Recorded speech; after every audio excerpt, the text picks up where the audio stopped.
All right, well, welcome to today's webinar. Thank you everybody for taking some time out of your day to join me today. Today we're going to be going over Texas Lien Law 101 and how to get paid for Texas work next week. Texas is one of those tricky states. So Texas, unlike other states, has these monthly notice requirements that subcontractors and other lower tier parties must send in order to retain lien rights. We have a lot of people here tuned in live today. And I also want to just make a quick note that when we do host these webinar sessions, we do record them and send them out to anyone who has registered. So if you have to duck out early today, no worries. You'll get the remainder of the webinar sent to you via email. You can also share the recording of the webinar with anybody else in your office or any of your friends you think might be interested in learning more about Texas lien law. I'm Jim. I'm an education expert here at Levelset, and you'll have my contact information as well in case you ever need to reach out to me. What I do here is I help folks like you take the stress out of payment and make sure that they don't lose a night's sleep over getting paid. So I work with contractors throughout the country to roll out Levelset and a noticing process in order to A, mitigate financial risk, and B, speed up their time to payment. Just a quick note about the webinar here. We're using Zoom webinar, and this is a recent change for us here. So we're switching over from a different system. So I'm going to leave some time at the ends for Q&A, but feel free to submit any questions you might have throughout the call via the Q&A button on the Zoom control panel, and I'll answer them at the end, or if I have time to and it allows, I will try to answer them as I go along. Please do not be shy. Chances are, if you're facing a question, other folks on the line probably are as well. Seeing as this is a Texas Lien Law 101 class and how to get paid for Texas work next week, I'm guessing that's different folks may be facing certain payment issues here. So we'll try to address those. And again, I'll be saving time at the end to answer any questions you may have. So you should be able to. There should be a poll popped up right here on your end. I'd like to know, what brought you here today? Are you worried about one job? Do you have a lot of aging invoices that you want to collect on?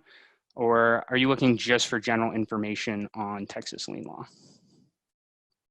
It looks like, just about everyone is sending emails and making phone calls. That can be super time consuming, especially if you have a lot of AR aging. The other thing I want to mention is only about 47% of you, or less than half, are sending Texas lien law notices. So for the people that are already doing that, that's great.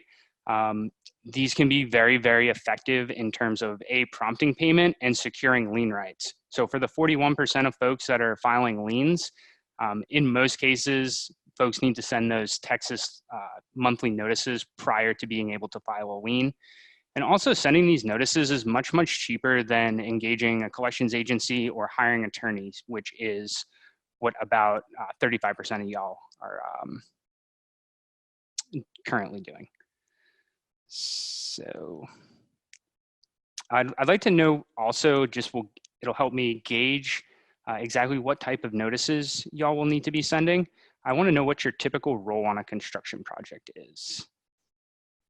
So it looks like most of y'all are just looking for general information today, and about a quarter of you are looking to get more general information. And this is exactly what we're going to be covering today. We're going to be covering at a broad overview general information about Texas lien law, and then we'll get into specifics on how to collect on some of those aging invoices. I do see that some folks do have some questions. I will get to those at the end. So today's agenda, I'm going to go over at a high level why construction payment issues arise. We'll transition into the basics of Texas lien law, and then we'll talk about how to use Levelset to order the right documents in order to get paid. So really, the construction industry is unlike any other industry. So just think about, when you're grocery shopping or you're shopping for clothing or anything else, really, you're paying for those services and those goods up front. rather than the construction industry, where a lot of times you have to provide those services and goods prior to being paid, right? So I'm pretty sure some or all of you might be pretty familiar with the ins and outs here. So I'm just going to touch briefly on here. Construction is a little bit different, and it's because of the complex hiring structure here that can create a game of telephone. So it's really because the more parties that are involved, they're going to equal more risk. And any issue that appears on the payment chain, or any issue that happens at any level of this payment chain, can cause big problems for everybody involved. So because of the hiring complex structure, payment can get held up anywhere along this chain.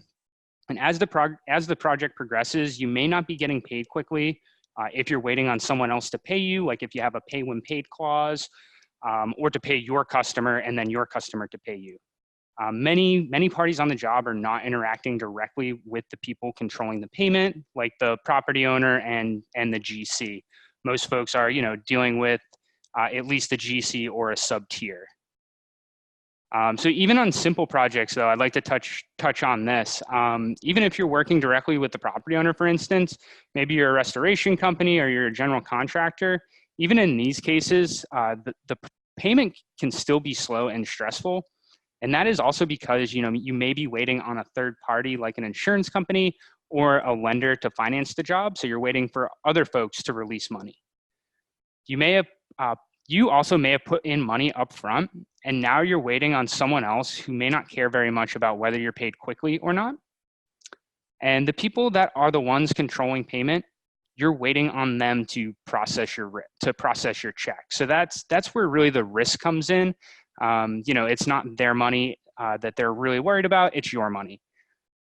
And when you're working with new customers and property owners all the time, you may not know how things are going to play out. So even on simple construction projects where you're working, where there are relatively not a whole lot of parties involved, problems can still arise. So I have another poll here. I'd like to know what your average day to payment is. So most of y'all are waiting between 30 and 60 days for payment, some in the 60 to 90 day range, and some of you have it down pat to when you're getting paid in less than 30 days, and that's really, really great. So it can be really, really difficult to get paid on construction. Like I said before, construction is one of those industries where you're providing the work up front without necessarily getting paid for that up front. And in 2018, over 46% of companies in the construction industry said they had to use a credit line to cover slow payments. That's because companies on average wait an average of 83 days for payment, and that's across the entire United States. So as you can see, if almost half of all companies are using a credit line, that's indicating that there's some serious cash flow issues, not just with individual companies, but across the whole construction industry in general. And using Levelset and sending these required and even voluntary notices can really reduce that time greatly, down from that average of 83 days to hopefully get to that 2% of respondents on today's call where they're getting paid within 30 days or less. So we really want to at Levelset, we have this method called the SET method, and it's about being proactive and establishing open lines of communication at the beginning of a job, so that way you don't run into these unfavorable outcomes like having to take out a credit line or having to file a mechanics lien on a job. So payment can be held up for all sorts of reasons. The list goes on and on and on. These are just a few of them here.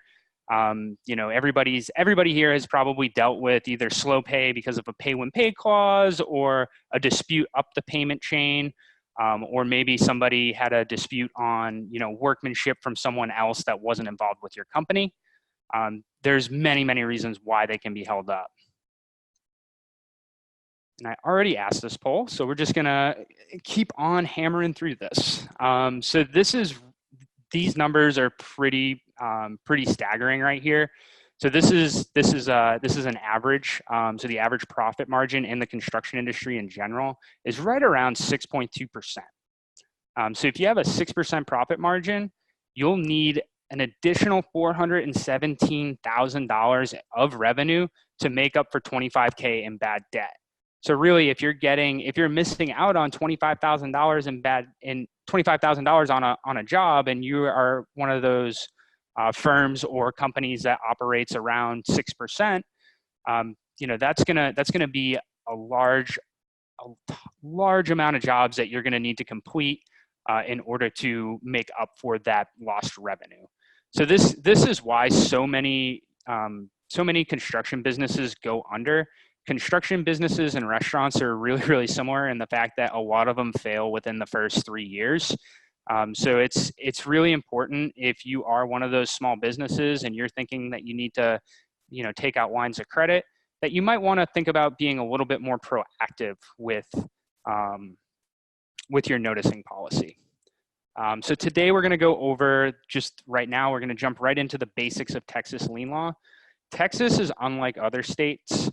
It has really, really complicated deadlines and requirements.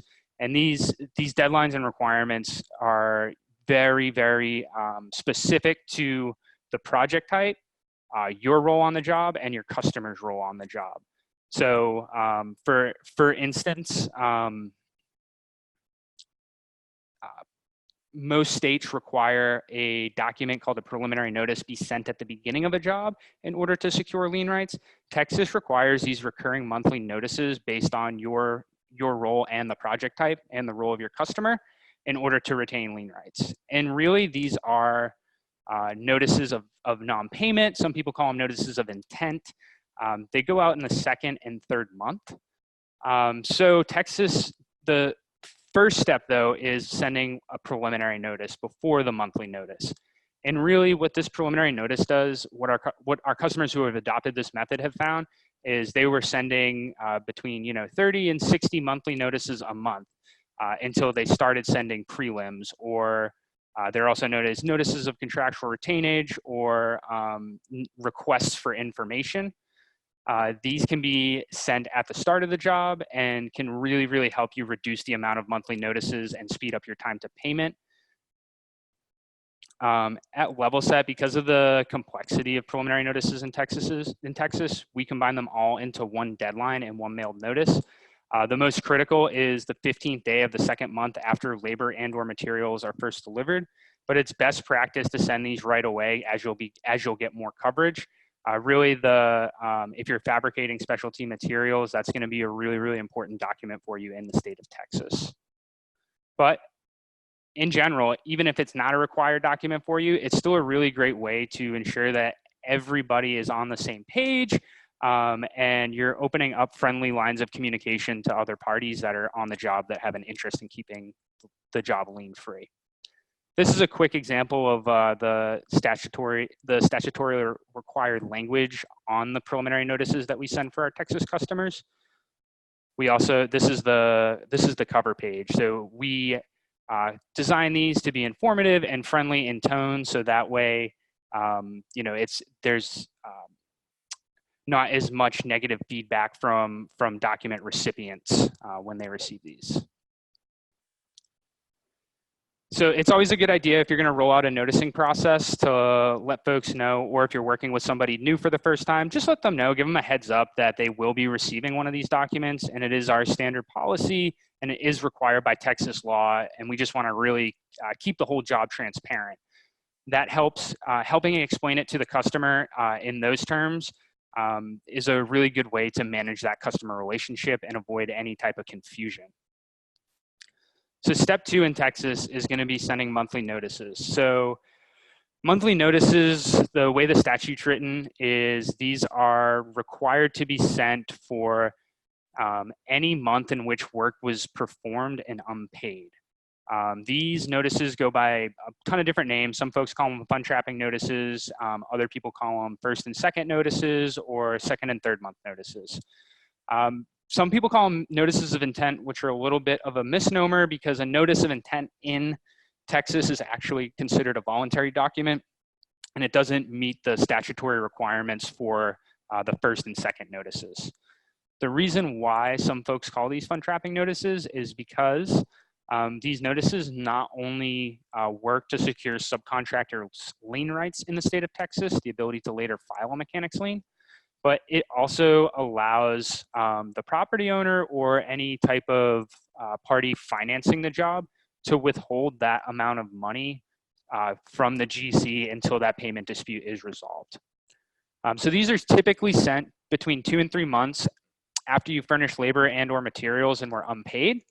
And it's going to be sent 2 to 3 months depending on your role on the job. So whether you're a subcontractor, sub, material supplier, et cetera, and really who your customer is. So if you're a material supplier hired by the property owner, that's much different than a material supplier hired by the GC or hired by a subcontractor. They'll all have different requirements. No worries, Levelset, the Levelset software takes all those factors into consideration when we calculate a deadline for you. So the deadline to send these is always by the 15th of the month. The only time it's not due by the 15th of the month is if the 15th falls on a holiday or a weekend. In the case where the 15th falls on a holiday or a weekend, it'll be the business day prior. And just black and white, if you don't send these documents, you do lose lien rights. So these are very, very important documents to send, especially given the fact that they are sent 2 to 3 months after you performed work and you're still unpaid. That's already a sign of slow payment or payment issues to come. So the ability to, sending these like secures your right to later file a lien on the job and possibly foreclose on that piece of property to recoup your money. But typically, because you send these, most GCs and even larger subcontractors will prioritize who they pay first on jobs based on who has lien rights. So based on who they've received these notices from. So you're going to send these monthly notices if you're waiting on payment. So for example, if your work was done in the month of January, the second month notice, if you have one due, is going to be due by the 15th of March. And the third month notice, if you have one due, is going to be due by the 15th of April. And we'll go into which roles require second month notices versus third month notices here in just a moment.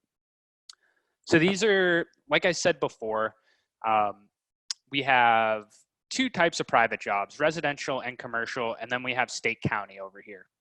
So this is based on your project here and the type of project and even who your customer is going to determine which documents you need to send.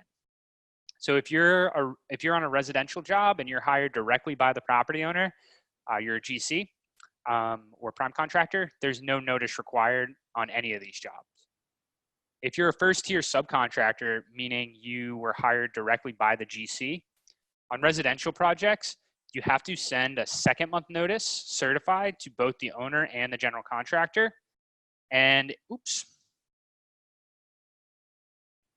And if you are a second tier sub, meaning you did not contract directly with the GC or the property owner, you have to also send a second month notice to the GC and the owner. For commercial jobs, and the deadline for filing a mechanics lien, I'll get into that here in a moment, but it'll basically be the month after those notices are due. Commercial jobs, if you are a first tier sub, you only have a 3-month notice. If you are a second tier sub or anybody further down the payment chain, meaning you didn't contract directly with the GC or the property owner, then you must send a second month notice certified to the GC. And you also must send a notice the following month to the owner and the GC.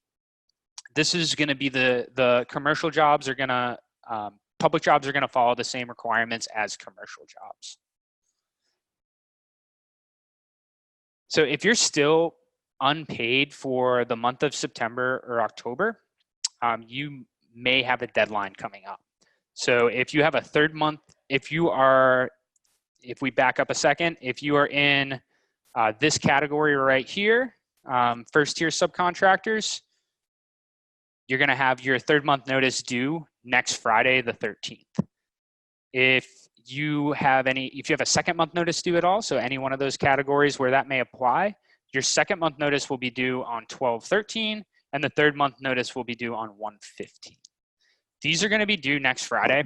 And if you send them through Levelset, be sure to order them really, really quickly. Do not wait until the last minute, like the day before or even 2 days before, to order them. We'll need to get those. You'll need to get those in our system by Monday at the latest in order for those to be sent. And you'll still probably want to rush those as well. So this is an example of what one of our monthly notices look like. The important pieces of information to have here are the month for which somebody's receiving this notice. We're going to also put the amount of money that is owed for that particular month, along with the total amount of the total amount due to the claimant to date, or whoever's sending the notice. This is all statutorily required language, and this is why I explained that the notice of intent to lien is a misnomer. If you're using Levelset to send this document, it's really important, if you want to send a monthly notice, that you order it through the preliminary notice screen rather than the notice of intent to lien screen. And I can get into that here in a little bit when we wrap up with the slides. So these are pretty tricky. As you can tell, if you haven't been paid for a few months, these documents might not be, they're not the friendliest of documents, I'll say it that way. There is a hybrid between a preliminary notice, so providing information and requesting information, and it's also a hybrid between a notice of intent to lien, because there is verbiage in there that lets the property owner know that they could be liened if they don't, if you're not paid. So it's really important just to manage customer relationships, so that way we're not, putting our business in jeopardy and we're not putting future jobs in jeopardy. To just let them know that they're going to receive that notice, and that notice is required by Texas law. And it also, it's for our benefit, but receiving this notice is also for your benefit too, because we're being transparent about what's going on the job. And this isn't anything personal. It's just our standard policy. We need to comply with Texas law, and we really need to make sure we get payment so that we can pay the people we owe money to as well, our suppliers and subs. So you want to really make sure you get in the habit of sending these every month, because there's so much at stake for not sending these. You could lose out on the ability to later file a lien, and then that could become much more costly in terms of hiring an attorney and filing a lawsuit. In general, those are really, really expensive, and oftentimes both parties walk away not very satisfied. So if your work is being done in January, you want to make sure you're invoicing for January. And there's a couple different reasons why.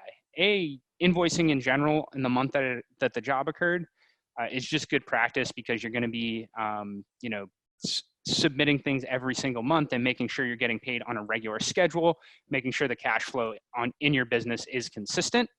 The other reason why you want to make sure you add the invoices for the month that you worked in is because the way our system works is we take your invoice date that you add to Levelset to calculate when your monthly notice deadline is. So if you are,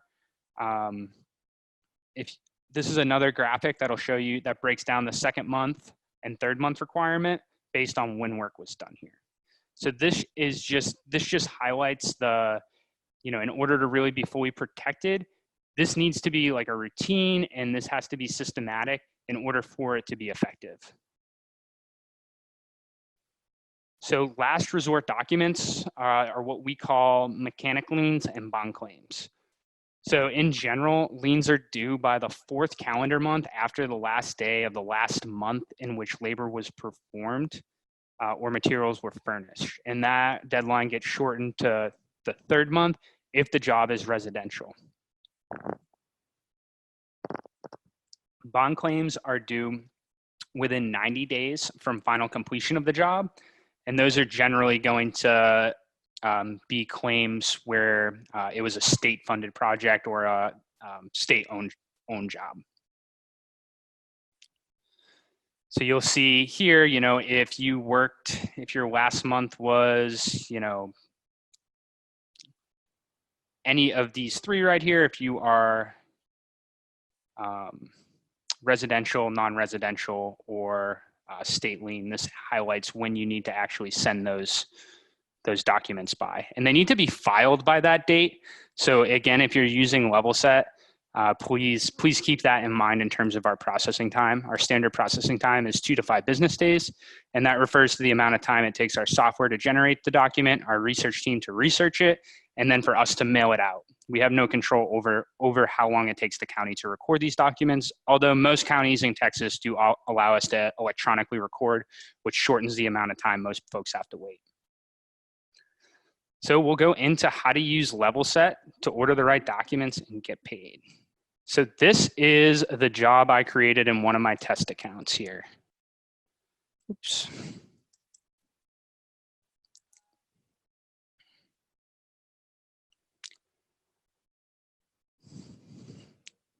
So one thing I want to highlight is Levelset takes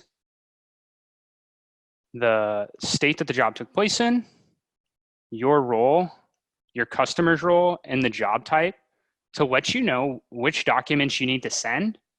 And then for monthly notices, we can add invoices, and our system will tell you when you need to send those documents by in order to retain lien rights. This makes remaining visible on a job and promoting job transparency really easy. It also makes it really easy to exchange the right documents at the right time to the right people, which is vital.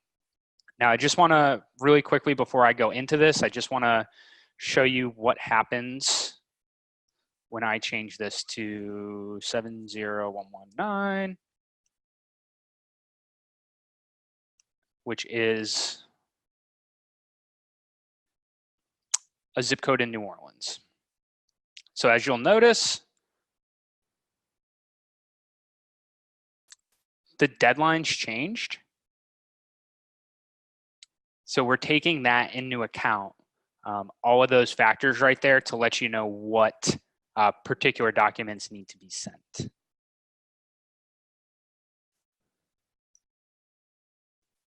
that changes back to a Houston zip. And again, that changes my monthly notices here. So what the way you order these monthly notices is simply by selecting Create Document. And the way I was able to make sure those deadlines appeared in my milestone section was by adding an invoice. So if I just add another invoice for the month of November,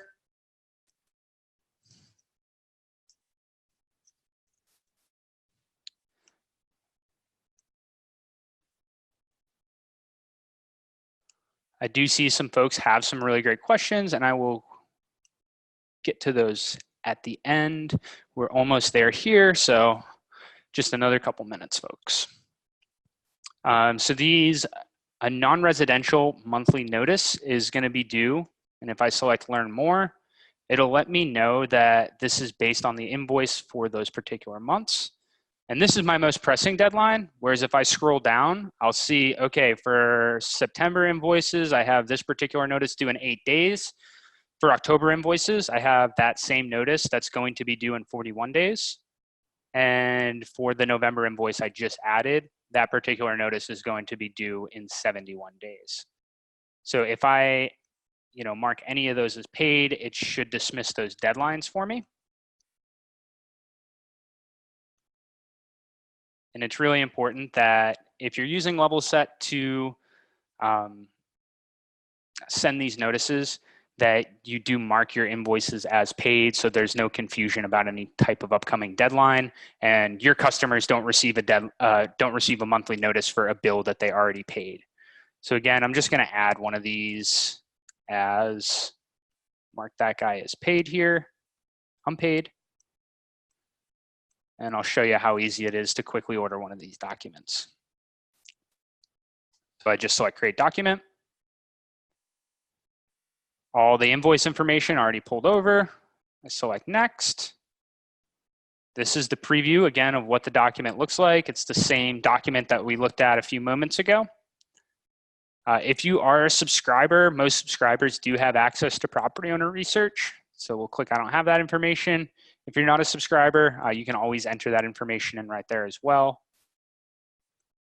another way that Levelset makes sure that your documents are sent to the correct parties. So again, this is our processing time, and I mentioned this a little bit earlier. Our standard processing time is 2 to 5 business days. With everybody in the state of Texas having the same exact deadline, if you're going to order these documents, really anytime after today, it's going to be really important to rush them. If you're a subscriber, some of your plans might include rushing these documents for free.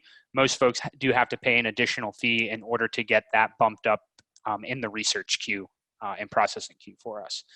But once we select create document, that sends this document to our research team.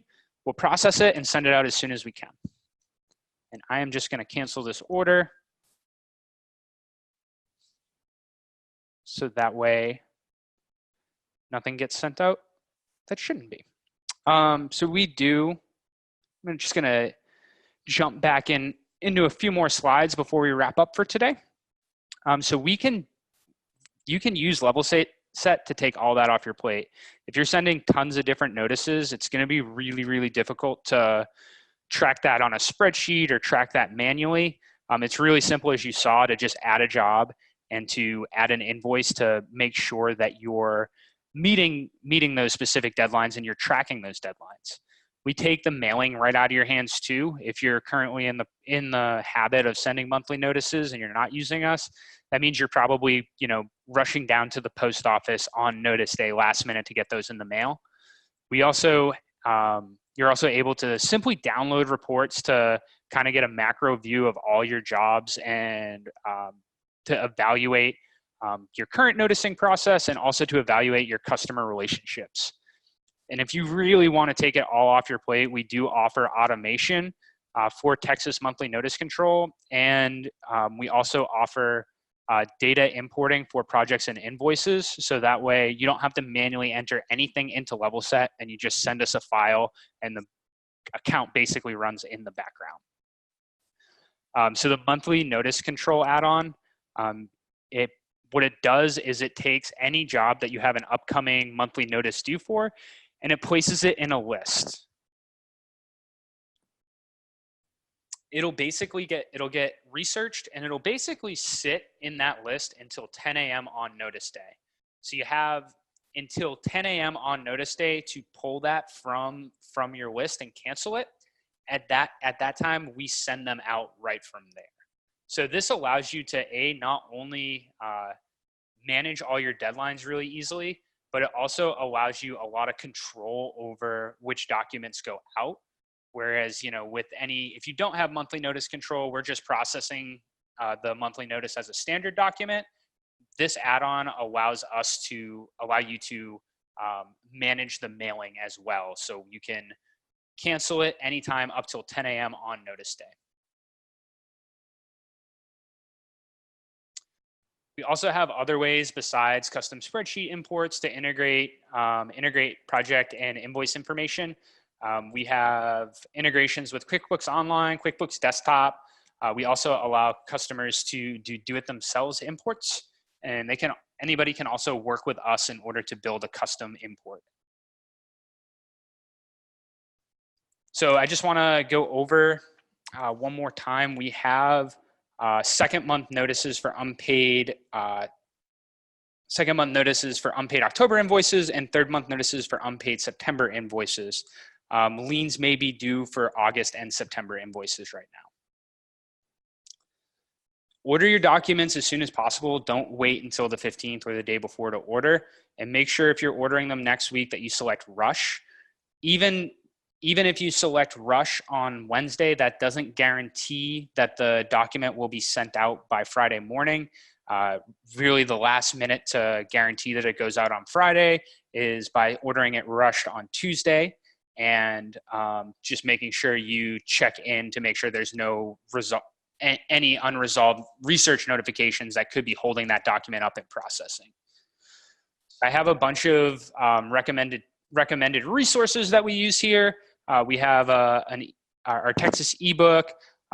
We have all the state-by-state resources that you could want. We also have an Ask an Expert Center at levelset.com, and that's staffed by a combination of in-house attorneys along with a network of construction attorneys that we've worked with in the past.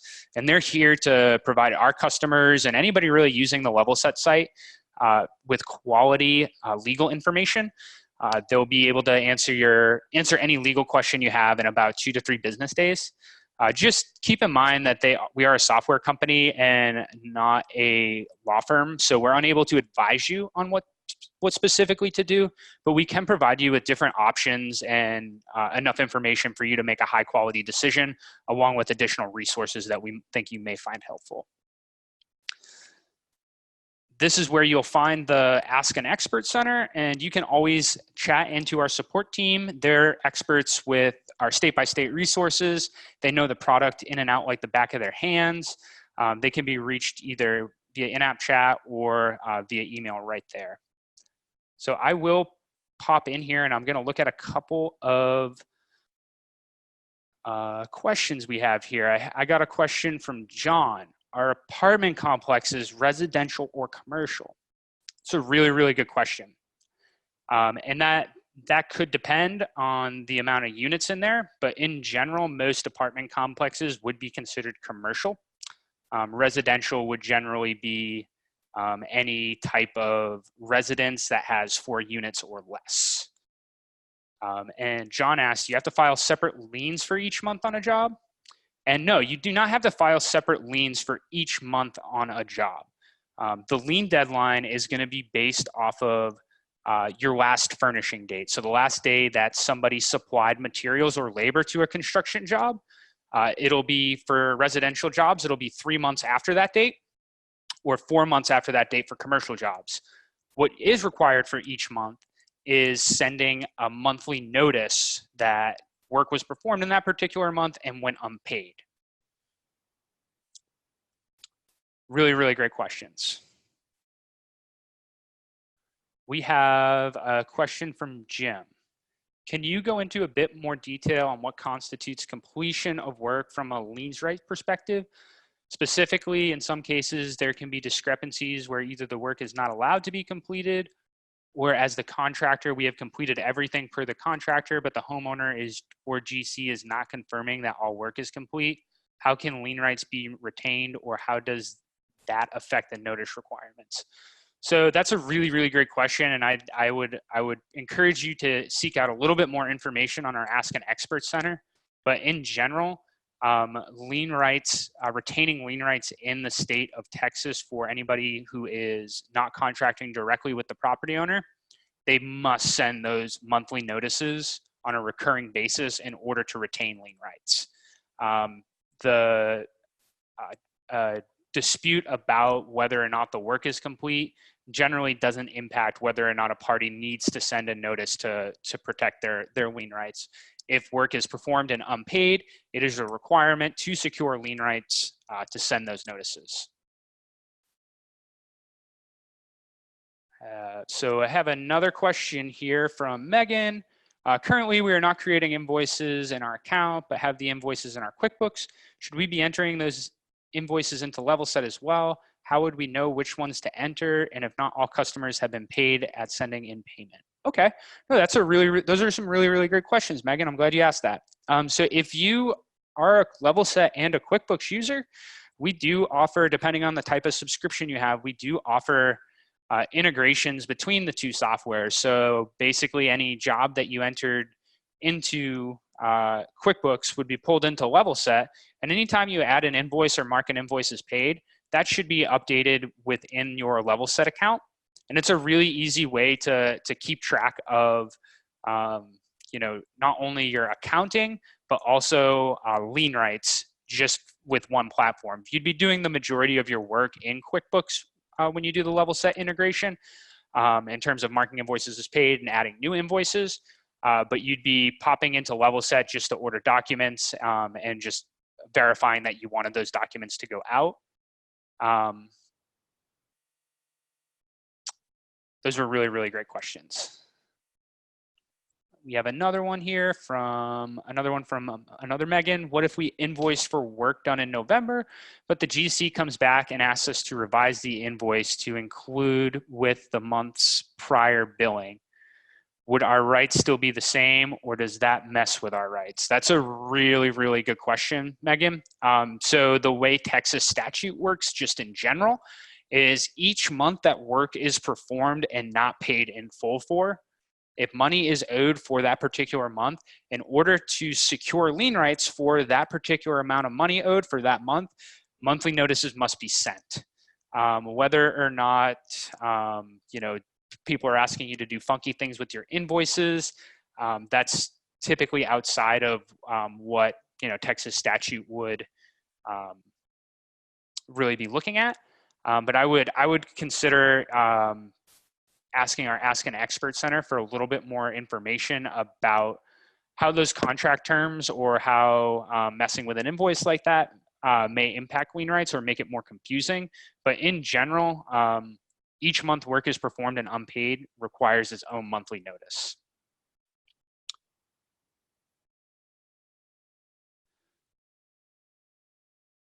So Paul asked a really good question. What happens after a lien has been filed? What is the next step? So in general, if you're sending these preliminary notices and you're sending a payment reminder and monthly notices, most of the time you're not going to get to filing a lien, and that's in an ideal world. However, sometimes those negative outcomes do occur. And when they do occur and you do file a lien, in most circumstances, that lien is enough to, prompt payment. Most folks don't want a lien on their title. It makes it really, really difficult for them to do anything financially with the property, whether that's refinance, get a construction loan, or sell it. It is important to note, though, that once a lien is filed, it doesn't just stay there forever. There are further actions that need to be required. And what a lien really, really does, besides if there's money flowing still on a job, it can freeze money. It can do a few different things that muddies the water for everybody on the job. But really the biggest piece of leverage it gives a claimant is it allows that claimant to initiate a foreclosure suit to sell the property to recoup the amount of money that they're owed. So if somebody gets a lien filed on their property, and that the contractor has a valid claim, that contractor could initiate a lawsuit in court, which would allow them to foreclose on the property to recoup that money. So they'd be able to actually sell the house or the parcel of land that they worked upon in order to satisfy the debt that's owed to them. And it secures that piece of land, or how we like to talk about it, we call it encumbering. So it basically secures that piece of land as involuntary collateral. So the property owner doesn't really have a say in whether it's collateral or not. So it's a really, really powerful means of securing payment. And without a lien, most cases, folks who initiate a lawsuit to collect money without filing a lien first typically walk away with much less than they provided, which is a really, really difficult situation to be in, especially if you're out of money and then you have to hire an attorney. It can get quite expensive. So that's why it's such a powerful and effective tool. So the next question we have another one from Megan. We performed work on a residence back in January, and we're told we could complete the work months later. Months later, we found out we were fired from the job and the GC had someone else complete our work. We sent out the intent and lien in June. Are our rights still covered if we waited so long? And Megan, that's a really, really good question. And in general, that would be a better question for an attorney. I'm a software consultant, and I'm not qualified to comment on whether your rights are still intact. But what I can say is, in general, those deadlines and requirements are very, very black and white in the state of Texas and must be followed to a T. Otherwise, parties lose their lien rights.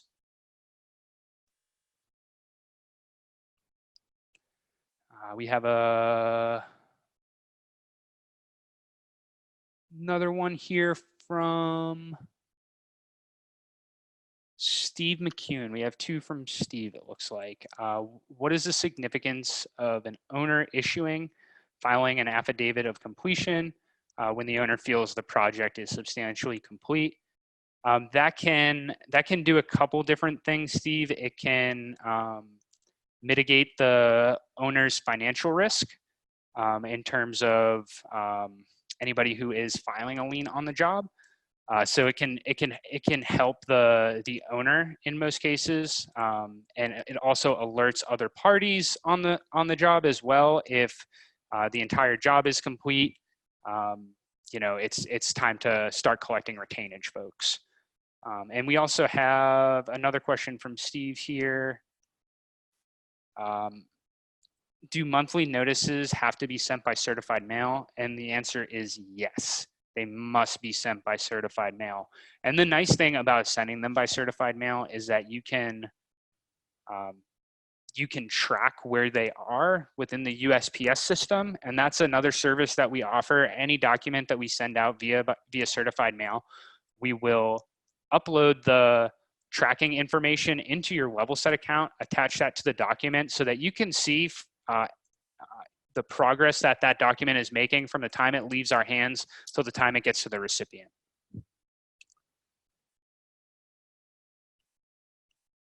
And it looks like we have, we have Steve asking about conditional and unconditional lien waivers. How about collecting conditional and unconditional lien waivers from subs and vendors?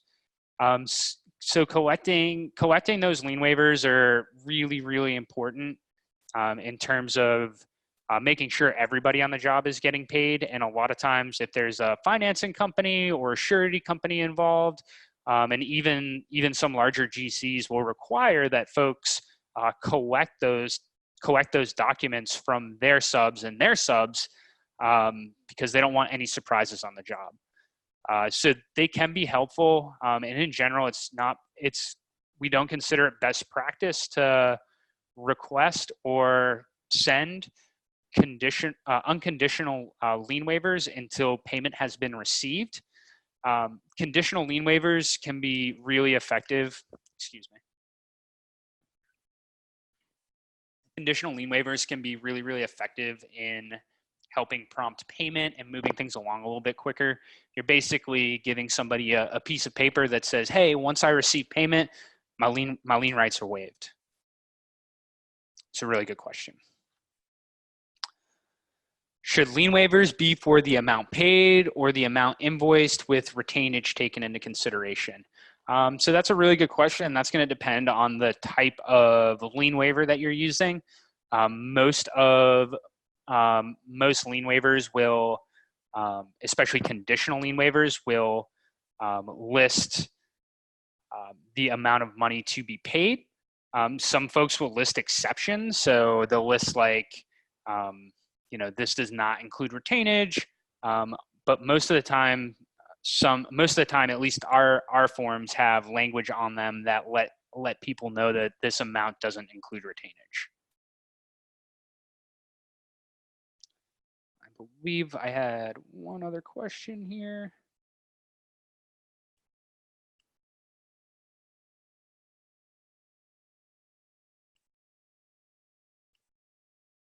All right, folks. Well, I'll be on the line for another 10 minutes or so. If anybody has any more questions, please let me know. Otherwise, good luck with this next round of Texas documents. It looks like somebody.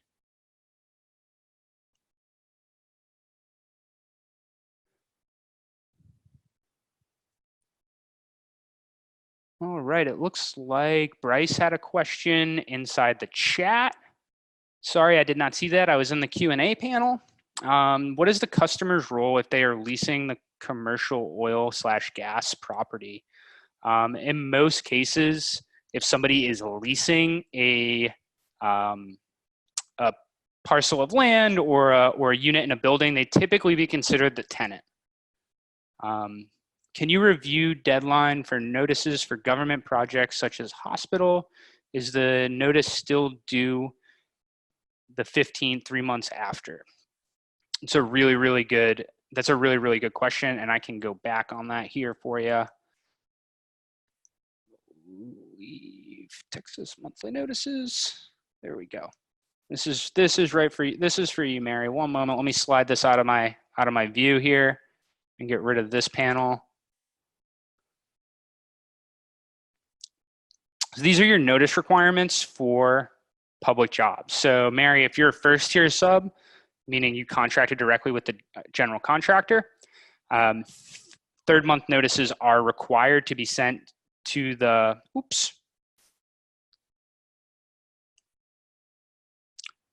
to the GC and the surety. For if somebody did not contract directly with the GC, or if they were a lower tier sub, then they would have a 2nd month notice and a 3rd month notice. The 2nd month notice is only going to be sent certified to the GC, while the 3rd month notice needs to be sent to the GC and the surety. And in general, if you have a requirement that says only mail to GC, you can always add the property owner or the surety company or any other stakeholder on the job that has an interest in keeping the job lien free. That's just the required recipient of the document. But if the GC sees that the property owner also received a notice, they're going to be much more responsive and likely to want to, pony up quicker. Oh, and it looks like we do have one more. When are retainage notices due for commercial jobs? So in general, you can send a notice of contractual retainage at the beginning of the job. A lot of times those are sent based off of a completion or a termination date. Another question, can you lien a direct customer, meaning no subcontractors? So yeah, in the state of Texas, GCs can still file mechanic liens and that GC was directly in contract with the property owner. They can still file mechanic liens, and they'd just be following the same deadlines for those liens as their counterparts on residential and commercial jobs. But it is important to note, Rosa did ask that question. You can only lien a direct customer if that direct customer is the property owner, and liens typically aren't against the party, they're going to be against the property, right? So they're going to encumber the property and allow that claimant to later foreclose on that property to satisfy the debt that's owed to them. It's not necessarily, a judgment against, property owner A. It encumbers the parcel of land and the actual land on which the work was performed and improved on. And we have somebody else. Rose is asking, is that the same for a bond on a property? And yes, that is correct. It would be, you'd be following the same deadlines for a bond claim as well. Again, as you'll see here on public jobs, if you contract directly with the owner, there are no notice requirements. And Mary asked, can we get the webinar emailed to us? And yes, if you registered, and if you're in attendance, it means you registered, we'll be following up with an email, and it'll have the recording of the webinar along with the slideshow deck. Even though the first few slides I had my speaker notes open, I apologize for that. It's a new webinar system for me here, so I'm still learning. Please, please, please don't hesitate to reach back out. I know this was a lot of information, but we're here to help. If you come across, if a question percolates in your mind over the next couple days, please reach out and ask us. We're here to help. We want to get you paid. Well, thank you all so much for attending today. It was a pleasure chatting with you about Texas lien law, and I'm happy that it was so informative for so many of you. I appreciate your patience with me as I worked out the kinks at the beginning of the webinar. Join us for future webinars as well. I'll be hosting how to close out 2019 invoices next Wednesday at the same time. So tune in for that if you're interested.